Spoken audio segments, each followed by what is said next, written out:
Good morning mga kalapito. Ayan, isa na naman mapagpalang umaga. Ang umaga natin dito sa Dunedin, ano? Thank you Lord, muli mo kaming ginising. Isang napakagandang blessing ang muling paggising.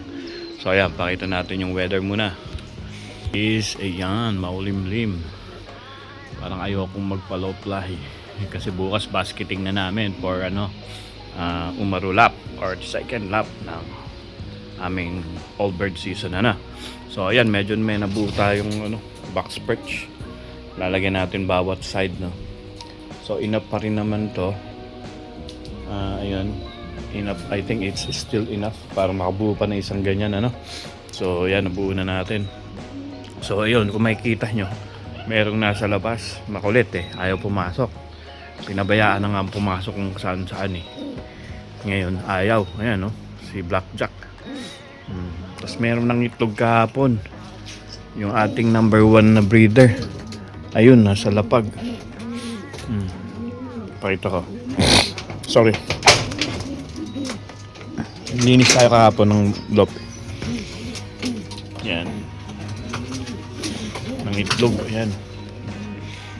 Yan. So hindi mo natin papipisa kasi masyadong maaga. Yan ang pares.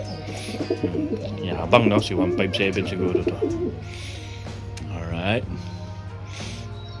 So ang nangitlog dyan, ito number 1 nating breeder, galing kay paring Norvin De La Rosa aka Matsulok. So yan yung mga breeder na natira. Hindi natin na pinamigay lahat, nagtira tayo. So ngayon, today is my day off pa din.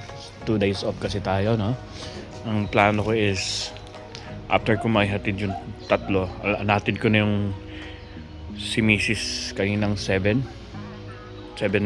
to be exact. Then si Zoe kaninang 10:55 kasi 11 yung kanyang class. Si May merong coffee with friends sa uni.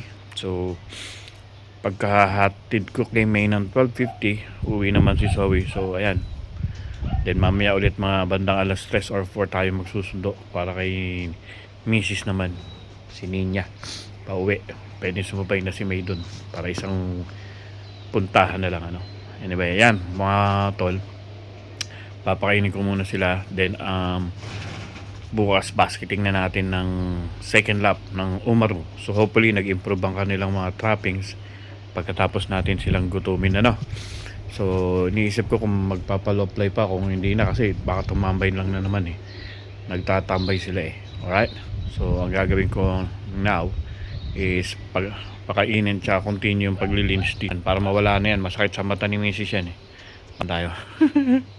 Alright, mamaya ulit.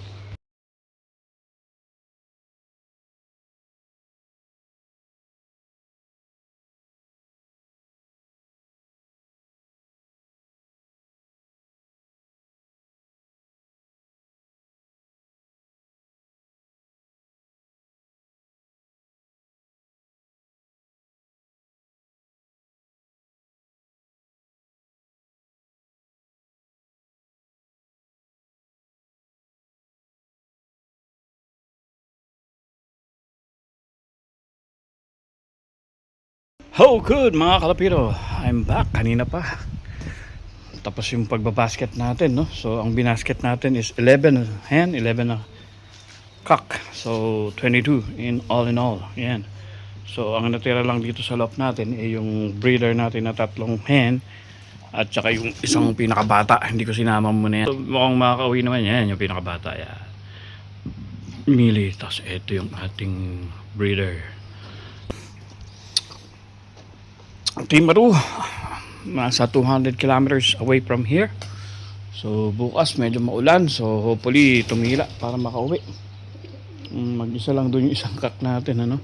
So ito na, nagawa na natin, gawa natin magiging box perch na. Ayan, so bukas siguro kung may time pa, lagyan natin yung likod ng takip, then lagyan ng division para dalawang pares ang pwedeng mag nest, or otherwise kung medyo maliit, isa lang. So 1, 2, 3 po, 4 na pares lang o 5 meron sa bottom or sa taas.